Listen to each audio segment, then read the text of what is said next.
सावन में सच्ची भक्ति की कथा, महादेव का आशीर्वाद। सावन का पवित्र महीना था, चारों ओर हरियाली थी और वातावरण शिवमय हो गया था। एक गांव में गौरी नाम की एक महिला रहती थी। गौरी के मन में महादेव के प्रति अटूट श्रद्धा थी। वह हर दिन सुबह जल्दी उठती और जंगल से बेलपत्र चुनकर महादेव की पूजा के लिए ले जाती थी। एक दिन वह बेलपत्र लेकर मंदिर की ओर जा रही थी। रास्ते में उसे एक वृद्ध और प्यासे साधु दिखाई दिए। साधु ने बड़ी विनम्रता से कहा, बेटी, बहुत प्यास लगी है, क्या तुम मुझे थोड़ा पानी पिला सकती हो?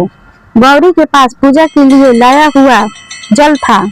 उसने बिना कुछ सोचे अपना पूरा जल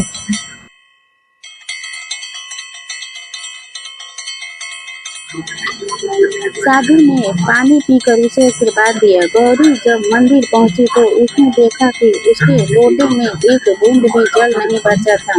वो थोड़ी उदास हुई, लेकिन फिर हाथ जोड़कर महादेव से बोली, हे प्रभु, यदि मेरी भक्ति सच्ची है तो मेरे पास जल न होने पर भी मेरी पूजा स्वीकार कर लेना।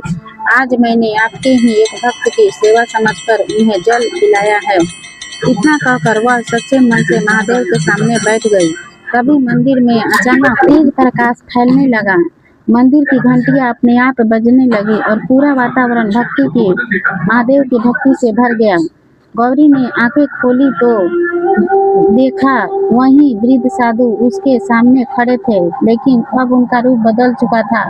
गौरी समझ गई कि कोई साधारण साधु नहीं बल्कि स्वयं महादेव थे। महादेव ने गौरी को आशीर्वाद देते हुए कहा, गौरी, सच्ची भक्ति केवल पूजा पाठ में नहीं होती, किसी जरूरतमंद की सेवा करना भी मेरी पूजा है। तुम्हारे मन में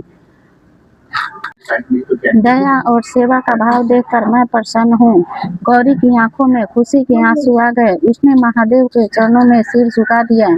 महादेव ने उसे आशीर्वाद दिया और कहा, जो भक्त सच्चे मन से दूसरों की सेवा करता है उसकी प्रार्थना मुझ तक अवश्य पहुंचती है। तब से गौरी पहले जरूरतमंदों की सेवा करती है और फिर महादेव की पूजा करती है।